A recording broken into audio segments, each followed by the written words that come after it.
नमस्कार। पंजाब केसरी टीवी देख रहे सभी दर्शकों का ऊना से मैं संदीप खड़वाल स्वागत करता हूं। दर्शकों, जैसा कि आपको विदित है कि हिमाचल प्रदेश में चुनावी उद्घोष हो चुका है और इस चुनावी उद्घोष के बीच नेताओं का एक दूसरे की पार्टी में आना जाना का जो सिलसिला है वो शुरू हो चुका है। मुख्य रूप से देखा जाए तो कांग्रेस के जो 3 बड़े नेता हैं वो भारतीय जनता पार्टी का दामन थाम चुके हैं और इसके बाद कांग्रेस का क्या विचार है, कांग्रेस में क्या परिदृश्य है, इस पर बातचीत के लिए हमारे साथ मौजूद हैं कांग्रेस के प्रदेश प्रवक्ता विजय डोगरा जी। डोगरा जी, स्वागत है आपका पंजाब केसरी में। धन्यवाद सर। तो डोगरा जी, जैसा कि चुनावी उद्घोष के बाद कांग्रेस के जो 3 बड़े नेता हैं वो भारतीय जनता पार्टी का दामन थाम चुके हैं और 3 जो सक्रिय नेता जिनकी हम बात करें, इसके अलावा एक नेता जो संगठन के वो भी भारतीय जनता पार्टी में जा चुके हैं। तो इसके बाद आपको लगता है कि कांग्रेस की संभावनाओं थोड़ी सी कमज़ोर हुई हैं? ये जो आना और जाना है, हर पार्टी हर अपने अपने तरीके से सोचती है और जो कांग्रेस पार्टी है, कांग्रेस पार्टी में आज जिस तरह से लोग भारतीय जनता पार्टी में जा रहे हैं, ये दुर्भाग्यपूर्ण तो है। और दुर्भाग्यपूर्ण इसलिए है क्योंकि कांग्रेस पार्टी जिस मजबूती के साथ धरातल पे काम करते हुए जिस तरह से आगे बढ़ रही थी, कहीं ना कहीं हम लोग बैकफुट पे तो ज़रूर आए हैं, लेकिन ऐसी बात नहीं है कि हम लोग ये जो मिशन 2022 है इसमें हम लोग कामयाब नहीं होंगे। हम लोग मूलतः कामयाब होंगे और हम लोग सत्ता पे आके यहाँ कांग्रेस की सरकार भी बनाएंगे। क्या कारण आप समझते हैं कि क्यों नेतागण गए हैं?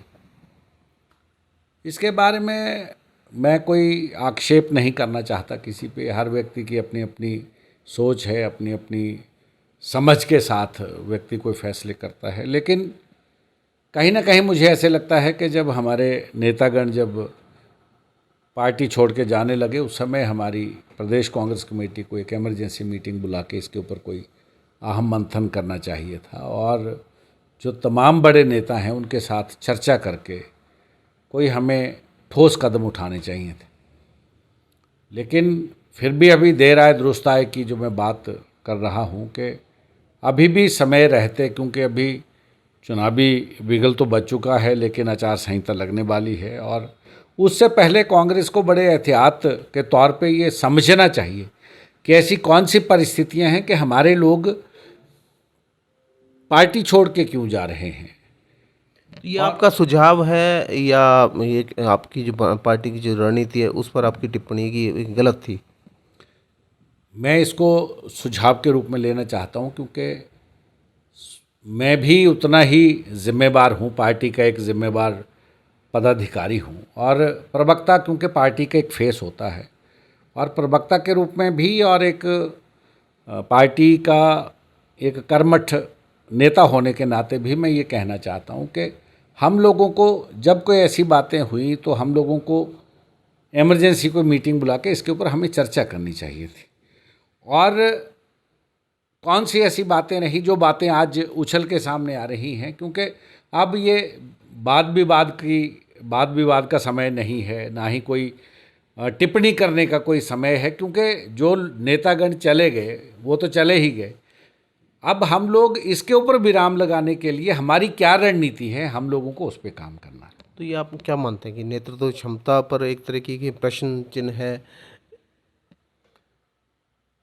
जब भी चुनावी वर्ष आता है, चुनावी वर्ष में ये हलचल तो हर दोनों पार्टियों में होती है और हम इसको कांग्रेस का ही एक पहलू मान के न चलें। भारतीय जनता पार्टी के अभी पूर्व अध्यक्ष पंडित खीमीराम जी वो भी पार्टी में शामिल हुए हैं और जो लोग गए हैं हमारी पार्टी छोड़ के, उनमें से भी 3 लोग ऐसे थे कि वो मूल रूप से भारतीय जनता पार्टी से आए थे, वापस भारतीय जनता पार्टी में चले गए।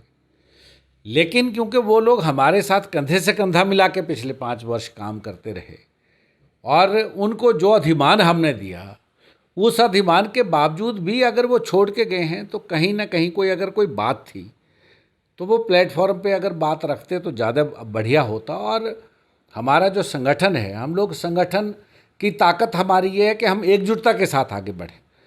और क्योंकि ये चुनावी वर्ष है, इसमें ये जो टिकटों का खेल है, ये मुझे लगता है कि कहीं ना कहीं कोई भूल कई बड़े लंबे वर्षों से, क्योंकि मेरा भी एक अपना अनुभव है कि मैं भी कई वर्षों से मैं टिकट मांगता हूं 2007 से कुटलहड़ विधानसभा क्षेत्र से, लेकिन आज दिन तक कभी जो उच्च दर्जे के हमारे जो शीर्ष नेतृत्व है, जहाँ कहीं हम लोग कई वर्षों से हारे हुए हैं, वहाँ कभी कोई ऐसा प्रयास नहीं हुआ कि टिकट तो हर व्यक्ति मांग सकता है, उसका अधिकार है संगठन के अंदर जो भी लोग काम करते हैं या पार्टी के जो कर्मठ सक्रिय कार्यकर्ता हैं। लेकिन कभी शीर्ष नेतृत्व ने ऐसा नहीं समझा कि जो लोग धरातल पे काम करते हैं उन लोगों को बंद कमरे में बिठा के उनकी बात सुनी जाए और उस बात पे कभी कोई एक फैसला लिया जाए कि हम लोग ये फैसला हम लोग करने जा रहे हैं और आप लोग क्योंकि पार्टी का काम करते हैं, आप लोगों का मान सम्मान अधिमान ऐसा ही रहेगा। तो वो मुझे लगता है कि कहीं ना कहीं एक छुटपुट जो भूलें हैं उन भूलों को सुधार करना चाहिए। और क्योंकि जिस तरह से ये आप कह रहे हैं कि एक तरीके से आप नेतृत्व पर एक आपने गलती निकाली है नेतृत्व की, लेकिन एक पहली बार ऐसा हुआ कि जो आप कांग्रेस पार्टी का जो केंद्रीय नेतृत्व था या है, उसने एक प्रयोग किया हिमाचल प्रदेश में। पहली बार एक अध्यक्ष के साथ साथ 4 कार्यकारी अध्यक्ष लगाए गए। अब आप कहीं आपको लगता नहीं कि ये जो प्रयोग किया गया वो असफल रहा और ये प्रयोग शायद एक उल्टा पड़ गया कांग्रेस को? ऐसा था कि ये जो सांगठनिक ढांचा है उस ढांचे में कई बार व्यवस्था बनाने के लिए या क्योंकि ये दुर्गम जो क्षेत्र हैं या जो लंबे चौड़े भौगोलिक परिस्थितियां जिन क्षेत्रों की हैं, वहाँ पे हम लोग अक्सर ऐसा प्रयास करते रहते हैं।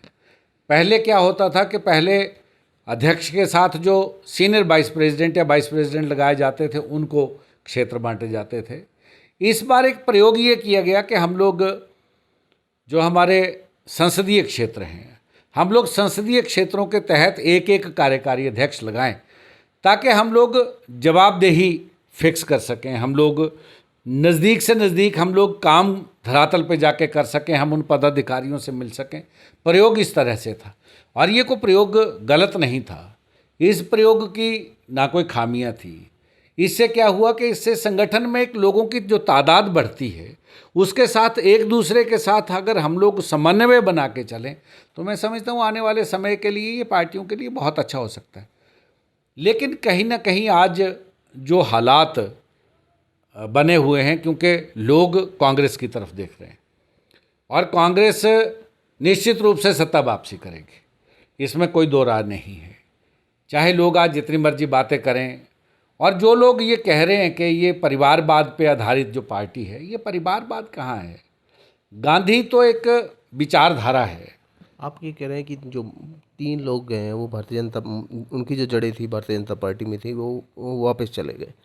लेकिन हर्ष महाजन एक ऐसा नाम जो 45 साल से कांग्रेस से जुड़े हुए थे, वो गए हैं, वो उनकी जड़ें तो नहीं थी।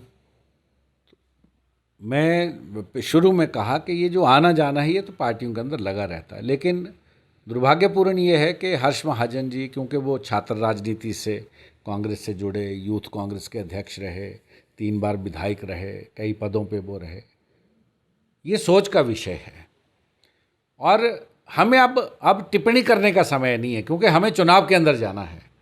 हम लोग अब जो लोग चले गए हैं उनको हम कुछ कह नहीं सकते, ना हम कहना चाहते हैं, क्योंकि उनका एक अपना रुतबा था। एक पार्टी प्रवक्ता होने के नाते जो मेरी पीड़ा है, मैंने जो दर्द महसूस किया है, वो दर्द ये महसूस किया कि हम लोग भी कई वर्षों से हमारी कोशिश ये होती है कि हम लोग संगठन में काम कर रहे हैं और संगठन में हम लोग जिस शिद्दत से काम करते हैं, कम से कम चुनावों के समय इस तरह के जो घटनाक्रम है इसके ऊपर रोक लगाने के लिए हम लोगों को पहले से कोई तय नीति बनानी चाहिए। और हमें पता है कि हर 5 वर्ष बाद चुनाव आता है और हम तो पिछले 1.5 वर्ष से ये चाह रहे थे, हाईकमान से भी और शीर्ष नेतृत्व से भी प्रदेश के, और कई जगह जहां मुझे कहीं मौका मिला बोलने का मैंने वहां भी बोला कि जो सीटें कई वर्षों से हम लोग हार रहे हैं उन सीटों पे अब हमें प्रयोग करने की आवश्यकता नहीं है। जब हम इलेक्शन हार जाते हैं उसके बाद से जो लोग 2 या 4 लोग जो धरातल पे काम करते हैं, और होता क्या है कि जो लोग धरातल पे काम करते हैं वो जब चुनावों को 3 महीने रह जाते हैं वो हाशिए पे चले जाते हैं, और जो लोग 3 महीने में उठते हैं उन लोगों को वो शीर्ष नेतृत्व भी आगे करना शुरू कर देता है।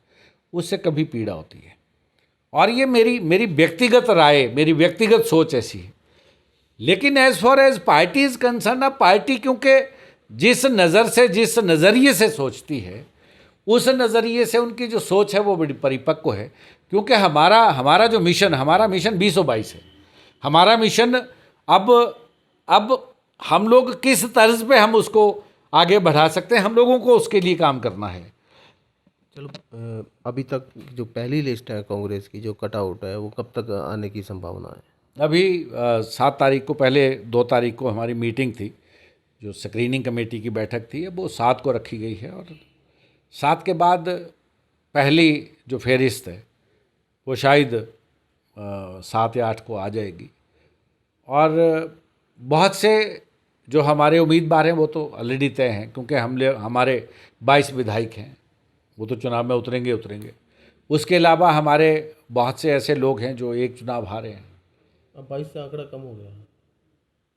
हाँ, 20 रह गए, लेकिन फिर भी हम लोग नीतिगत तौर पर मैं ये कहना चाहता हूँ कि हम लोगों की पूर्ण रूप से तैयारियां हैं। और मतलब ये कहा जाए कि कांग्रेस में जो सिटिंग एमएलएज हैं उनकी टिकट एक तरीके से सुरक्षित है, उसमें कोई बदलाव नहीं होगा। उसमें कोई बदलाव नहीं होगा, ये बिल्कुल तय है। और लगभग 54 के आसपास कहीं कंसेंसस भी बन चुका है, और जो बाकी की 14 सीटें हैं उसके ऊपर भी कंसेंसस बन जाएगा। अब तो क्योंकि हम लोगों को चुनाव के अंदर जाना है, अब हमें चुनाव जीतना है, और चुनाव जीतने के लिए हमें जो एक ठोस जो हमारी रणनीति है, अब वो कैसे कारगर सिद्ध होगी, हम लोग उसके लिए काम करेंगे। गगरेट एक ऊना ज़िला में एक ऐसी सीट है जिस पर कांग्रेस काफ़ी ज्ञान मंथन चल रहा है, तो यहाँ से किन कुछ नाम है जो फाइनल किए गए? मैं ये समझता हूँ कि 2 नाम तो हमारे यहाँ फाइनल ही हैं, जो हमारे मौजूदा विधायक हैं, और बाकी जो 2 नाम हैं उसमें भी क्योंकि एक एआईसीसी के सचिव रहे हैं, उनका नाम भी ऑलमोस्ट फाइनल ही है, राकेश कालिया जी, और कुलदीप कुमार जी हैं, वो हमारे पूर्व अध्यक्ष रहे हैं। लेकिन जब इनके नाम एक ही नाम पैनल में था, उस समय ये कहा कि वहाँ की स्थिति को देखते हुए, परिस्थितियों को देखते हुए, वहाँ एक नाम या 2 नाम जो भी कोई ऐड किए हैं, उसके ऊपर गहन चिंतन के बाद जो भी फैसला होगा वो सकारात्मक फैसला होगा। तो जो आपने बताया कि गगरेट से राकेश कालिया का नाम है, इसके अलावा और कौन से नाम हैं? मैं क्योंकि मैं प्रवक्ता हूँ, मैं तो जितनी मुझे समझ है मैं उतनी बात कर सकता हूँ। बाकी जो लोग पैनल जो आगे भेजे गए जो आगे भेजे गए वो तो अब तो स्पष्ट है ना। टिकट के लिए अप्लाई किया है, मुझे नहीं पता वहाँ से किन किन लोगों ने अप्लाई किया है, लेकिन जिन लोगों ने टिकट के लिए अप्लाई किया और जो सक्षम होंगे, जिनके नाम पैनल में डाले जा सकते हैं, अब उन लोगों के नाम उसमें इंक्लूड होंगे। और हम लोग क्योंकि अभी हमारा एक ही ध्येय है, हमारा ध्येय है मिशन 2022। चिंतपूर्णी की आपने बात की कि कुलदीप कुमार जी लगभग ऑलमोस्ट उनका नाम भेजा गया है, तो इसके अलावा एक और जो वहाँ कैंडिडेट है सुदर्शन बबलू, उनके ऊपर एक आरोप लगाया गया है किसी आपके कांग्रेस की नेत्री द्वारा, तो उस पर क्या कहेंगे आप? उसके बारे में मुझे कोई पूर्ण जानकारी है नहीं, और मैं अधूरी जानकारी के साथ में कोई उसके ऊपर अपना बयान नहीं देना चाहता हूँ। और क्योंकि ये चुनाव का समय है, और चुनाव के समय में कोई ऐसी बात, क्योंकि मैं पार्टी का फेस हूँ और मुझे पार्टी सर्वोपरि है, मैं कोई इसके ऊपर सिर्फ एक बात ये कहना चाहता हूँ कि हम लोगों को अब पुराने जो हमारे गिले शिकवे हैं, जिस किसी को भी टिकट मिले हम लोगों को उसके साथ चलना है, और उसके साथ चल के हम लोगों को वो सीट जीतनी है। और कुटलहड़ की चर्चा करते हैं अंत में कि कुटलहड़ ऊना ज़िले में एक ऐसी विधानसभा है जो पिछले लंबे अरसे से 32 वर्षों से कांग्रेस से दूर रही है, नहीं जीत पाई है। वहाँ कांग्रेस के वहाँ जो अगर दावेदारों की लिस्ट देखें तो मेरे लगभग 2 दर्जन के आसपास, 1.5 से 2 दर्जन के आसपास की जो दावेदार वहाँ बताए जा रहे हैं, देखे जा रहे हैं, जो आप सचो राजनीतिक गलियारों में चर्चा है, तो वहाँ एक चुनौती होगी कांग्रेस के लिए सभी को एक प्लेटफॉर्म पे लेके आना, जिसके लिए जिसको भी टिकट मिले उसके साथ चलना। तो आप मानते हैं कि वहाँ एक बहुत ज़्यादा कांग्रेस के लिए चुनौती तो है? कोई भी सीट बिना चुनौती के नहीं होती और हर सीट जब भी चुनाव आता है 5 वर्ष के बाद चुनौतीपूर्ण तो होता ही है। लेकिन कुटलैहड़ की परिस्थितियाँ कुछ भिन्न हैं। कुटलैहड़ में जो लोग 4.5 वर्ष तक काम करते रहे, आज वो सारे लोग हाशिए पे हैं। और क्योंकि ये बात मैं इसलिए कर रहा हूँ कि मैं भी टिकट का दावेदार हूँ और हमने ये कहा था कि हम लोग टिकट मांगते हैं, लेकिन अगर हमें टिकट नहीं मिलता हम लोग तो क्योंकि पार्टी का काम करेंगे जिसको भी टिकट मिलेगा। लेकिन आज जिस मुद्दे को लेके जो काम हम पिछले 1.5 वर्ष से करना चाह रहे थे कि हम सभी को एक प्लेटफॉर्म पर रख के हम लोग काम करना चाह रहे थे, लेकिन आज की जो मौजूदा परिस्थितियाँ हैं उनमें अब कौन, क्योंकि हर व्यक्ति कह रहा है कि मेरा नाम पैनल में, अब जिसका भी नाम पैनल में होगा, जिसको टिकट मिलेगा हम तो उसके साथ जाएंगे। हम तो ना दिल्ली गए ना हम कहीं शिमला गए, हमने तो अपना आवेदन किया था और आवेदन में ये स्पेशल लिखा था कि हम लोग पिछले 36 वर्षों से हम पार्टी का काम कर रहे हैं, अगर हमारे पे पार्टी दांव खेलेगी तो हम सबको साथ लेके चलेंगे और सबको साथ लेके हम चुनाव जीतेंगे। लेकिन अब क्योंकि हाईकमान अब किसके नाम पे मोहर लगाती है, अब ये आगे उसका विवेक है कि वो किसको साथ लेके चलता है, कैसे साथ लेके चलता है, किसका साथ मांगता है। अब ये तो कैंडिडेट तय करेगा जिसको भी टिकट मिलेगा। और मैं ये समझता हूँ कि बड़ी परिपक्व सोच के साथ वहाँ टिकट देना चाहिए, क्योंकि हम लोग बड़े लंबे अरसे से, क्योंकि वहाँ बेसिकली हम 2 ही बार तो जीते हैं।